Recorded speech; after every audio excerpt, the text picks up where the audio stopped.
Informativo con Ruth del Salto y Carlos Figueroa. El gobierno de Guatemala ha oficializado esta mañana la decisión del presidente Jimmy Morales de poner fin de forma unilateral e inmediata a la misión anticorrupción de la ONU en este país. El diario oficial, ahí el Ejecutivo ha publicado el acuerdo que da por concluido el convenio que creó en el 2006 con la Comisión Internacional contra la Impunidad en Guatemala. El gobierno guatemalteco dará por terminado el mandato de la CICIG hoy a las 3 de la tarde, hora local. Sin embargo, el secretario general de la ONU ratificó que la comisión continuará su trabajo hasta septiembre próximo. En ese momento expira oficialmente su mandato, según el documento firmado hace más de 12 años. El Estado de Guatemala da por terminado el acuerdo entre la Organización de Naciones Unidas y el Gobierno de Guatemala relativo al establecimiento de una Comisión Internacional contra la Impunidad en Guatemala, CICIG. Un auténtico revuelo político causaron en Guatemala estas declaraciones del presidente Jimmy Morales. El procurador de los derechos humanos, Jordán Rodas, presentó una acción de amparo ante la Corte de Constitucionalidad para que se deje sin efecto la decisión del mandatario y advirtió que se trata, según él, de otro golpe al Estado de Derecho.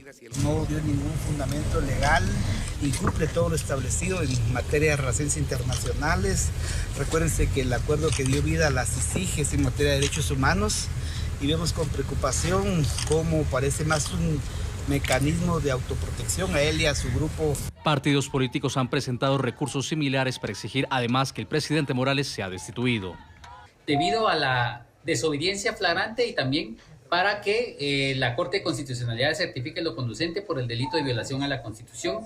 Porque únicamente demuestra la desesperación que siente esta clase política al verse amenazado, no solo sus intereses, sino también al verse acorralados ante un sistema de justicia que les está exigiendo dar cuentas. Y se ha convertido en una tragicomedia convertida en tiranía, que no podemos aceptar. El fin unilateral del convenio con la ONU sobre la CICIG fue publicado este martes en el diario oficial, en el que se ordenó además el retiro del comisionado y del personal de la comisión. El secretario general de Naciones Unidas, Antonio Guterres, rechazó categóricamente la decisión del gobierno guatemalteco. Recordó que el mandato de este grupo de la ONU expira en septiembre próximo y llamó al Ejecutivo de Morales a cumplir con sus obligaciones. La comisión, un grupo de trabajo de la ONU, investiga la corrupción en Guatemala y ha acusado al mandatario y a varios de sus familiares por prácticas ilícitas.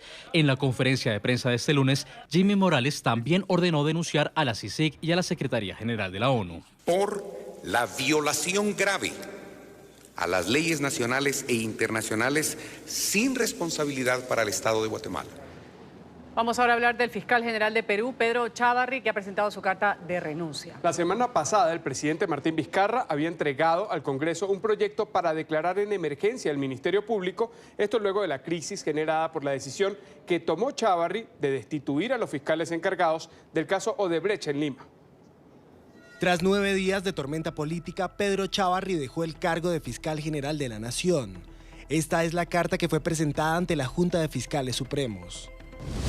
Desde que asumí el 20 de julio último el cargo de fiscal de la Nación, he sido víctima de ataques mediáticos, con falsas afirmaciones y denuncias. La decisión del abogado de 67 años se conoce luego de múltiples cuestionamientos desde los sectores político y social debido a sus presuntos vínculos con la organización criminal conocida como Los Cuellos Blancos del Puerto, una red de corrupción de altos funcionarios de la justicia peruana. Sin embargo, las críticas se agudizaron tras la remoción de los fiscales Rafael Vela y José Domingo Pérez, encargados del caso Odebrecht en el país. La medida fue un intento de perjudicar las investigaciones por corrupción ligados a los aportes ilícitos recibidos de la constructora brasileña a los expresidentes Alejandro Toledo, Alan García, Ollanta Humala, Pedro Pablo Kuczynski y la excandidata presidencial Keiko Fujimori, quien permanece en prisión preventiva. Aunque el 2 de enero el propio fiscal general dejó sin efecto la cuestionada decisión, masivas protestas en todo el país mostraron un profundo rechazo al fallo del magistrado. El debate sobre la situación de Chávarri generó un conflicto en el Congreso durante el primer pleno del año y derivó en la decisión del presidente Martín Vizcarra de declarar en emergencia el Ministerio Público.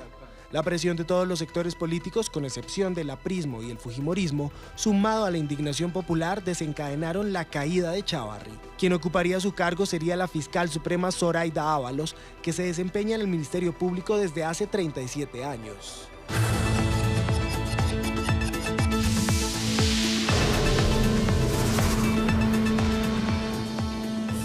El presidente de Estados Unidos, Donald Trump, va a dirigir un mensaje a la nación esta noche desde la Casa Blanca. Su discurso ha generado expectativa al seguir considerando declarar una emergencia nacional para obtener los recursos para construir un muro frente a México. La falta de acuerdo con los demócratas en el Congreso sobre la financiación de esta barrera ha llevado al cierre parcial del gobierno federal. Ya entró en su tercera semana. El mandatario tiene previsto visitar además la frontera con México el próximo jueves. Sobre todo esto nos va a hablar Carolina Valladares desde Washington. Carolina, adelante, buenas tardes. ¿Qué tal? Buenas tardes desde la Casa Blanca, Ruth y Carlos. Hay que decir que aquí ya hay expectativa ante ese mensaje que el presidente de los Estados Unidos va a emitir a las 9 de la noche, que es un horario de máxima audiencia en los Estados Unidos, y va a ser un discurso de 7 minutos de duración. Hay que decir que quizás lo que más sorprende de este mensaje es el lugar que ha elegido para emitirlo, pues lo va a hacer desde el despacho Oval de la Casa Blanca, un lugar muy emblemático en el que anteriores mandatarios lo han utilizado para ocasiones muy solemnes, por ejemplo, para anunciar el inicio o el final de una guerra en el exterior. También hay que decir que el presidente Donald Trump podría hablar o podría de hecho anunciar esa situación de emergencia nacional de los Estados Unidos. Lo que sí que es seguro es que el mandatario de hecho va a hablar de la supuesta crisis en la frontera sur del país, una insistente narrativa del Partido Republicano. Para esta situación, de hecho, el vicepresidente Mike Pence ya se refirió esta mañana en cadena nacional, en NBC News. En lugar de arrojar más luz al caso, lo que arrojó fueron más dudas, porque no dijo si el mandatario va a decretar o no esa emergencia nacional. Lo que sí que dijo es insistir en esa narrativa de que Estados Unidos enfrenta una supuesta crisis humanitaria en esa frontera sur de los Estados Unidos. Me complace informarles que me dirigiré a la nación sobre la crisis humanitaria y de seguridad nacional en nuestra frontera sur, el martes por la noche a las 9, hora este. Y tras el discurso de Donald Trump, la oposición, Nancy Pelosi, presidenta de la Cámara Baja de los Estados Unidos, y también el líder de la minoría demócrata en el Senado, Chuck Schumer, han dicho que ellos quieren replicar al presidente, que también quieren tener tiempo en los medios estadounidenses. Es por ello que, tras el discurso del presidente, el Partido Demócrata dará su versión de los hechos, porque ellos temen que el mandatario pueda mentir sobre esa supuesta crisis en la frontera sur con México. También hay que decir que más allá del debate político está el aspecto legal de este asunto. Por ejemplo, si es legal o no que el presidente pueda destinar fondos reservados por ahora para el Departamento de Defensa y que el ejército pueda confiscar tierras para, por ejemplo, construir ese muro en la frontera con México. El presidente le falta mucha autoridad al declarar una emergencia nacional y querer construir el muro con una excusa de mejorar la seguridad en la frontera. Yo creo que lo que se está proponiendo es simplemente ilegal, va en contra de los valores del país y básicamente actúa más bien como un dictador, no como un presidente de los Estados Unidos. Así que yo creo que básicamente está muy mal y esto no tiene fundamento alguno. Hay que decir que este anuncio a los estadounidenses tendrá lugar en un contexto en el que este país ya entró en su día 18 del cierre del gobierno federal de los Estados Unidos, una situación que no encuentra salida porque los demócratas que controlan la Cámara Baja se niegan a darle al presidente esos $5.000 millones que necesita para construir ese muro a la frontera con México. Es por ello que se teme que esta noche el presidente decrete la emergencia nacional para así poder desatascar esta situación de no diálogo, no consenso con los demócratas y conseguir, insistimos, ese dinero que él necesita para llevar a cabo una de sus principales promesas de campaña. Por lo tanto, pendientes aquí en Washington a lo que tenga que anunciar el presidente de los Estados Unidos a las 9 de esta noche. Este es el reporte desde Washington, Carolina Valladares para NTN 24.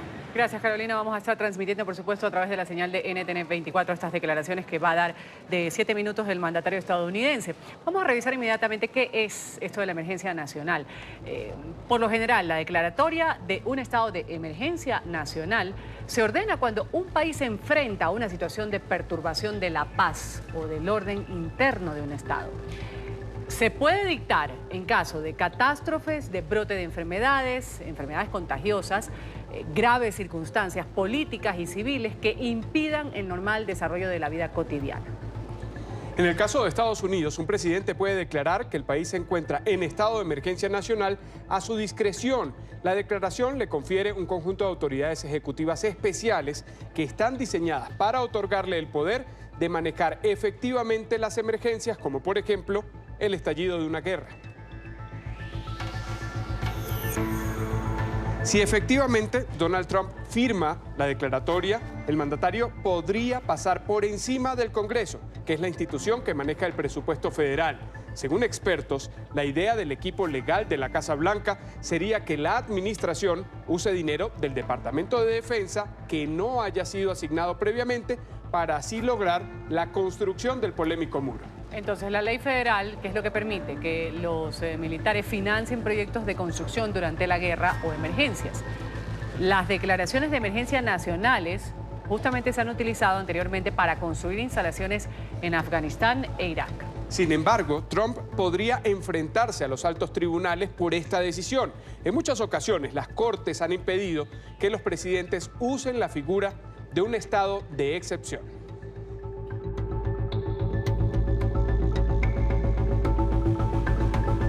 Y la administración de Donald Trump sigue cerrando el cerco contra el régimen de Venezuela y su entorno. Este martes, el Departamento del Tesoro sancionó a 7 personas y a un grupo de empresas involucradas con casos de corrupción.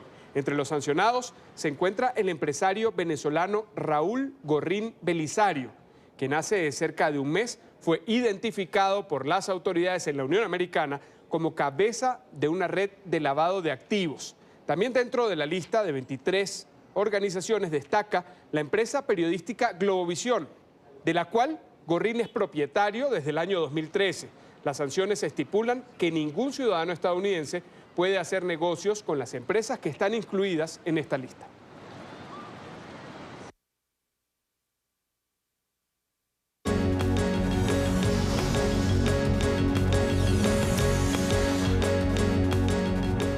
El Tribunal Supremo de Justicia de Venezuela convocó este jueves a Nicolás Maduro a acudir a su investidura para un nuevo periodo presidencial.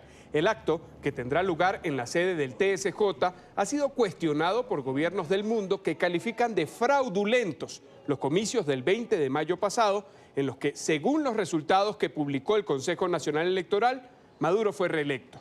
La máxima corte informó además que Maduro no tomará juramento ante la Asamblea Nacional, tal y como lo indica la Constitución, al considerar que el Parlamento de mayoría opositora se encuentra actualmente en desacato. La Carta Magna venezolana establece que de no poder posesionarse ante el Parlamento por cualquier situación sobrevenida, el presidente electo puede jurar ante el tribunal. No han despojado al Parlamento de sus funciones. Y vamos inmediatamente a Caracas con nuestra periodista Daniela Zambrano, quien se encuentra en la sede de la Asamblea Nacional de Venezuela, único poder en manos de la oposición de Nicolás Maduro. En la primera sesión ordinaria de este año 2019 y con nueva directiva, los parlamentarios debaten la juramentación del próximo jueves de Nicolás Maduro para un nuevo periodo presidencial de 6 años, de 2019 a 2025. Daniela tiene la información. Daniela, adelante. Carlos, Ruth, muy buenas tardes. Todavía sigue esta sesión de la Asamblea Nacional en la que se presentó hace algunos minutos un anteproyecto que sentaría las bases para una eventual transición. Han dicho los diputados que han tomado la palabra que no es suficiente la interpretación que se le hace a la Constitución en cuanto al vacío de poder, sino que hay que sentar las bases para que pueda materializarse un cambio de gobierno. Están conscientes que no será el 10 de enero cuando el presidente Nicolás Maduro se juramente ahora ante el Tribunal Supremo de Justicia y no ante la Asamblea Nacional, algo que calificaron de inconstitucional, sino que también insisten en que continúe la presión internacional, convocarán a movilizaciones y también a una eventual renovación de los poderes para poder convocar elecciones. El diputado Juan Miguel Mateus fue el encargado de presentar este anteproyecto acá en el hemiciclo y hablaba también de que debe incluir la justicia transicional, la amnistía para aquellos soldados que han sido detenidos por la administración de Nicolás Maduro, pero también para todos aquellos ciudadanos que formaron parte del gobierno de Nicolás Maduro, lo ayudaron a sostenerse, pero hoy consideran que debe salir del poder. Escuchemos parte de su intervención. Y por eso es importante, como una de las condiciones para que cese la usurpación, que esta Asamblea Nacional pueda decretar la amnistía para todos esos oficiales que están detenidos por el régimen de Nicolás Maduro y que tienen derecho a luchar por la restitución del orden constitucional en este país.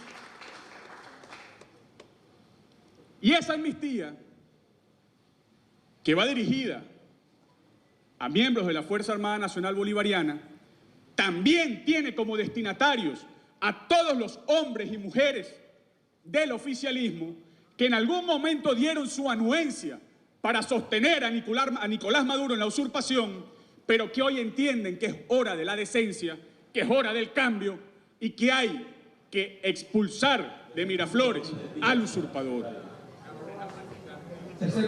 Consultamos al presidente de la Asamblea Nacional, Juan Guaidó, si no era crear falsas expectativas, hablar de un gobierno de transición en momentos en que el presidente Nicolás Maduro ya ha advertido va a responder de manera recíproca y oportuna, según sus palabras, a todos aquellos países que desconozcan su gobierno. Esto respondió.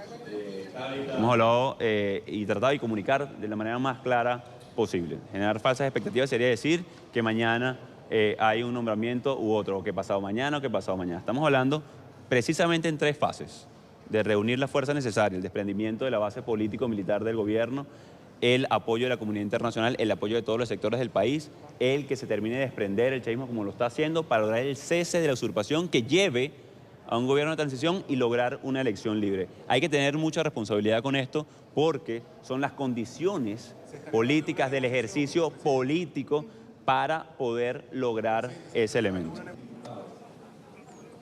La Asamblea Nacional insiste en calificar de usurpador a Nicolás Maduro y así, a partir de este 10 de enero, cuando ya se conoce, se va a juramentar ante el Tribunal Supremo de Justicia, que como ustedes lo decían, el día de hoy emitió una sentencia y lo convocó para juramentarse ante esta institución por considerar que la Asamblea Nacional se encuentra en desacato. Es información que tenemos desde acá, desde el hemiciclo de sesiones. Volvemos al estudio. Vamos a agradecer este reporte desde Caracas, Venezuela, Daniela Zambrano, desde la Asamblea Nacional. Ahora hablamos de la Unión Europea, que insiste, por su parte, en pedir nuevas elecciones presidenciales en Venezuela. Esto al no reconocer los comicios de mayo del 2018. La portavoz comunitaria de Exteriores ha recordado que el Consejo del Bloque Continental consideró que las elecciones en las que Nicolás Maduro se reeligió el mayo pasado no fueron libres ni creíbles. Asimismo, instó al régimen de Venezuela a garantizar los derechos humanos, las libertades fundamentales, así como respetar los poderes de la Asamblea Nacional en poder de la oposición. La portavoz también pidió la liberación de todos los presos políticos en Venezuela.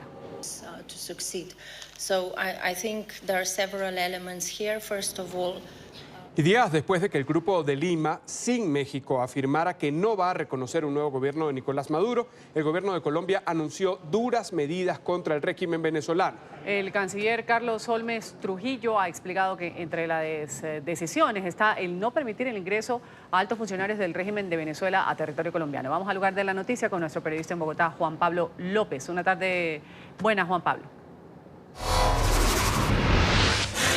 ¿Qué tal, Ruth? ¿Cómo está? Muy buenas tardes. Son las 12:21 en Bogotá, Colombia, 12 grados centígrados a esta hora sobre la capital de Colombia. Y así es, el canciller Carlos Holmes Trujillo anunció que estas medidas que van también en concordancia con las tomadas la semana pasada por el Grupo de Lima, pues serán implementadas en los próximos días por el gobierno colombiano. Esto incluye la no entrada de funcionarios, de altos funcionarios del gobierno de Nicolás Maduro a territorio colombiano y además también la suspensión financiera, es decir, congelación de cuentas y además también la investigación por parte de entidades financieras a recursos que se estén moviendo en este país que sean provenientes del régimen venezolano. Además, también el canciller anunció que habrá una evaluación permanente sobre los permisos de sobrevuelo de aviones venezolanos en territorio colombiano.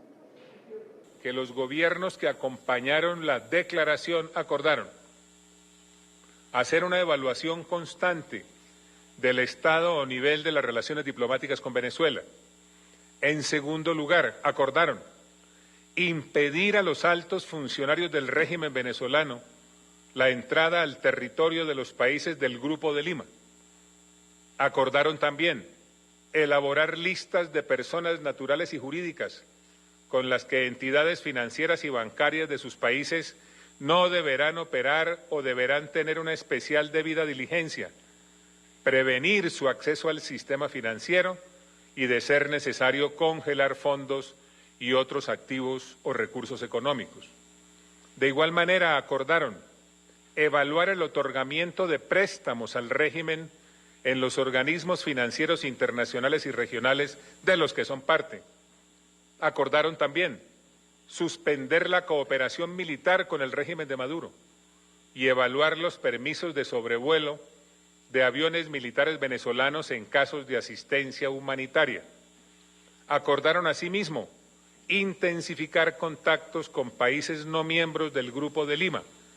Acordaron de igual forma instar a otros países a apoyar la solicitud presentada por algunos países del Grupo de Lima y a la oficina de la fiscal de la Corte Penal Internacional a avanzar con celeridad en los procedimientos correspondientes. El canciller Trujillo fue muy enfático en lo que hizo también el pronunciamiento muy duro del Grupo de Lima también la semana pasada y dijo específicamente que el grupo reitera la ilegitimidad del proceso electoral realizado en Venezuela el 20 de mayo de 2018, razón por la cual el Grupo de Lima, estoy leyendo textualmente, no reconoce la legitimidad del nuevo periodo presidencial del régimen de Nicolás Maduro. Postura del gobierno colombiano desde la capital de la República de Bogotá. Juan Pablo López, NTN 24, buenas tardes. Muchísimas gracias, Juan. Y a propósito de esa declaración del Grupo de Lima que citabas, la vicepresidenta de Venezuela, Delcy Rodríguez, ha acusado al bloque de países de inmiscuirse en los asuntos internos de Venezuela. Incluso los llamó grupo de fracasados. ¿En qué momento este grupo de gobierno fracasado, cipayos y criminales pretende atribuirse el territorio de Venezuela? ¿Quién les da a ellos legitimidad para darle órdenes a nuestra gloriosa Fuerza Armada Nacional Bolivariana, heredera de las glorias del libertador Simón Bolívar? ¿En qué norma? ¿En qué constitución? ¿En qué ley? Afortunadamente, la buena noticia para el pueblo de Venezuela es que estos políticos carroñas de la derecha venezolana no están en el poder para entregar nuestro territorio, que es lo que quieren, la desintegración territorial de Venezuela. Delcy Rodríguez ha criticado al presidente de Colombia, Iván Duque, por su postura contra el gobierno de Nicolás Maduro. Lo instó a visitar el país para que, según ella, deje de ser ignorante sobre la realidad de Venezuela. El mar de ignorancia en el que se encuentra el presidente de Colombia, y que no está la ignorancia, sino que es una prueba, como un termómetro para saber cómo están las fuerzas bolivarianas en nuestra región. Bueno, yo le voy a decir, señor Duque, y a su vicepresidenta, la señora Marta, vengan a Venezuela para que vean cómo está la llama encendida de nuestros libertadores y de nuestros patriotas. Vengan a ver cómo está el bolivarianismo en Venezuela. Y hace minutos la Fuerza Armada Nacional Bolivariana prometió lealtad absoluta al presidente de Venezuela, Nicolás Maduro, en su nuevo gobierno que iniciaría el jueves. Así lo dejó claro el ministro de la Defensa venezolano, Vladimir Padrino López, en un comunicado que leyó a través del canal de televisión del Estado. Sobre las sanciones internacionales, la vicepresidenta de Venezuela dijo que son arbitrarias e ilegítimas y advirtió que no le preocupan. No son sanciones. El único que puede imponer sanciones internacionales es el Consejo de Seguridad. Estamos hablando de medidas arbitrarias porque no están contempladas en ninguna ley internacional. Son unilaterales porque la imponen de forma unilateral un gobierno de forma abusiva, y son ilegítimas porque no tienen legalidad alguna ni tienen sustento de naturaleza normativa que pueda darle garantía a lo que allí está contemplado. Así que lo único que te puedo decir, sé que quienes imponen este tipo de medidas arbitrarias piensan que uno vive preocupado por eso. No. Las medidas arbitrarias dirigidas sobre personas a nosotros realmente no nos preocupa. Hacemos la primera pausa aquí en el informativo y al volver no podemos errar o la izquierda volverá al poder. Esa es la advertencia del presidente de Brasil, Jair Bolsonaro, con sus declaraciones y más volvemos. Ya regresamos con el informativo.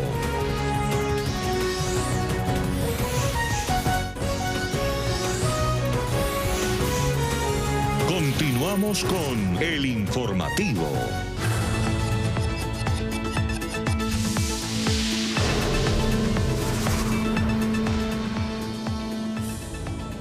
El nuevo presidente de Brasil, Jair Bolsonaro, aseguró que su gobierno no puede permitirse equivocaciones. El mandatario señaló que el más mínimo error podría hacer que la izquierda regrese al poder y esto sería un riesgo para el país. Sus declaraciones fueron ofrecidas durante la ceremonia en la que asumieron los cargos los presidentes de los bancos estatales designados por el ministro de Economía.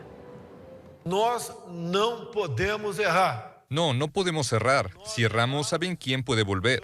Las personas de bien, la mayoría que confió en aquello que predicamos a lo largo de los últimos años. Que foi a maioria que acreditou naquilo que nós pregamos. No pueden decepcionarse con nosotros. Un plan del gobierno de México para combatir el robo de combustible tendría a varios estados del país enfrentando una escasez de gasolina. A finales del 2018, el presidente Andrés Manuel López Obrador anunció un proyecto para detener el asalto de hidrocarburos, que en 2017 ya había ocasionado pérdidas por unos 3.000 millones de dólares. La estrategia del gobierno contempla la vigilancia por parte de las Fuerzas Armadas de 50 puntos de la estatal Pemex y catalogaría el delito como grave y sin derecho a fianza. Pese a lo ocurrido en las últimas horas, el mandatario negó que exista desabastecimiento. Vamos logrando el propósito de que no se roben los combustibles. Informo esto para agradecerle a la gente por su apoyo, por su respaldo.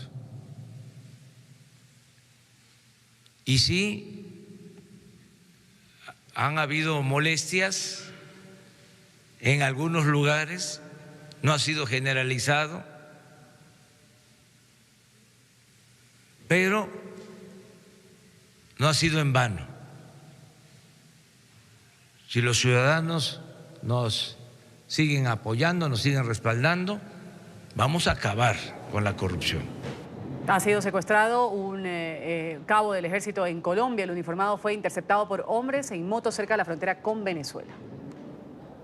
El cabo Ángel Mauricio Acevedo, perteneciente a la Brigada 15 del Ejército, está de vacaciones. Se desplazaba por esta vía en zona rural de Villa del Rosario, en norte de Santander, cuando dos hombres en motos y armados, tras amenazarlo, lo obligaron a abordar uno de los vehículos y se lo llevaron. Estaba de vacaciones lo uno y pues es un sector donde hay muy pocas viviendas. A esta hora se realizan operativos en la zona de frontera para encontrar al cabo Miguel Ángel Acevedo, quien tiene 31 años y lleva 11 años en la institución.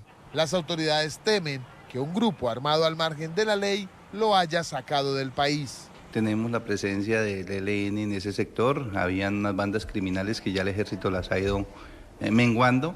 Las autoridades tratan de establecer qué actividades adelantaba el uniformado, ya que su sede militar está en Chocó y su familia vive en Cali. El ejército tendrá que decirnos qué hacía por acá este señor. La presencia de varios grupos armados y la cercanía con Venezuela dificultan las labores para encontrar el suboficial del ejército.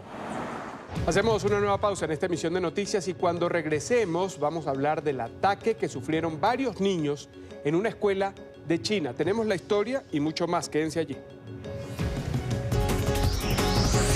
Ya regresamos con el informativo.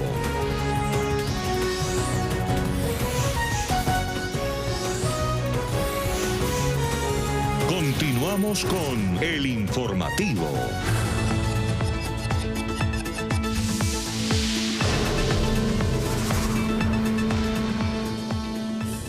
Continuamos. La Guardia Civil de España sigue la investigación a estos miembros de la denominada manada de Alicante, conformada por 4 ecuatorianos que habrían violado en grupo a una joven de 19 años la pasada noche del 31 de diciembre. Las autoridades intentan establecer si los detenidos drogaron a esta mujer para cometer el crimen. El reporte con Marcelo Moncayo desde Madrid. Adelante, Marcelo, buenas tardes. Hola, ¿qué tal? Un saludo para todos ustedes desde Madrid, amigos televidentes. En estos momentos la Guardia Civil Española investiga la posible vinculación de los miembros de la manada de Alicante con otros casos de abuso sexual. Además, se busca comprobar si la víctima fue drogada para luego abusar de ella. La Guardia Civil Española continúa con las investigaciones para determinar si la denominada Manada de Alicante, conformada por 4 ciudadanos ecuatorianos de entre 19 y 24 años, sería también la responsable de otras violaciones sucedidas en situaciones similares. Según las autoridades, uno de los detenidos tiene antecedentes penales por abuso a una menor de edad. Estos sujetos fueron detenidos luego de que se los descubriera abusando de una joven de 19 años en la localidad de Callosa, en Alicante, que presentaba signos de haber consumido alcohol y posiblemente drogas. Los uniformados los descubrieron abusando de la joven en un sótano la pasada madrugada del 1 de enero gracias a la denuncia de la hermana de uno de ellos. Este hecho quedó registrado con uno de los teléfonos móviles de los abusadores. Esta situación generó rechazo en distintos sectores de la sociedad, desde políticos hasta organizaciones feministas. Cuando una mujer es asesinada en la calle, cuando es violada en la calle por una persona que es un extraño, pero que suelen ser hombres, no hay una ley que las proteja. Yo espero que ahora la justicia actúe con contundencia, que ningún agresor sexual esté libre a su libre albedrío por ahí y que después, bueno, el ayuntamiento lo que puede decir es que nos ponemos de parte de la víctima. En estos momentos los detenidos se encuentran en prisión provisional mientras continúan las investigaciones. Amigos televidentes de NTN 24, en lo que va de este año 2019 en España ya se han registrado 5 casos de supuestos abusos sexuales. Este es el informe Marcelo Moncayo, NTN 24, Madrid. Gracias a Marcelo por este reporte. Mientras tanto, en China, al menos 20 niños han resultado heridos en un ataque en una escuela primaria en Beijing. El responsable de esta agresión habría sido un hombre que ya fue detenido por la policía. Las autoridades investigan el caso e intentan determinar si el sospechoso atacó a los menores con martillo o con cuchillo. Al menos 20 niños resultaron heridos, 3 de ellos de gravedad, luego de un ataque perpetrado este martes por un sujeto en una escuela primaria en el distrito de Shenzhen, en la capital china. Hasta el momento se desconocen los detalles del percance, pero según medios locales, la agresión podría haberse producido con un martillo o un cuchillo por un hombre que ya ha sido detenido. Los hechos ocurrieron cerca de las 11 de la mañana, hora local, y minutos después todos los menores heridos fueron trasladados a diversos hospitales de Pekín, 3 de ellos en condición crítica. Este asalto se produce después de que a finales de octubre una mujer también hiriera con un cuchillo de cocina a 14 niños en una guardería en el municipio de Chongqing, en el centro de China. Aunque el gigante asiático trata de mantener siempre su imagen de país seguro, los ataques en centros escolares son bastante comunes. Estado de emergencia en el sur de Alemania. Las autoridades anunciaron la medida debido a la fuerte tormenta invernal que ha dejado más de medio metro de nieve en algunas partes de Baviera. En esa zona se registró caos en el tráfico durante el fin de semana y el servicio ferroviario regional sufrió retrasos y cancelaciones. Varias escuelas permanecen cerradas y la ciudadanía ha sido advertida sobre posibles avalanchas. Y la tormenta invernal en Europa también afecta a Grecia. Los residentes de la capital Atenas se han despertado este martes con la insólita imagen de una ciudad con nieve, mientras el país estremece bajo una ola de frío que ha situado las temperaturas por debajo de los 0 grados en varias regiones. Playas, la colina de la Acrópolis, los monumentos nacionales y los sitios arqueológicos en Atenas quedaron cubiertos por una ligera capa de nieve. Las bajas temperaturas han afectado incluso algunos servicios ferroviarios y de autobuses.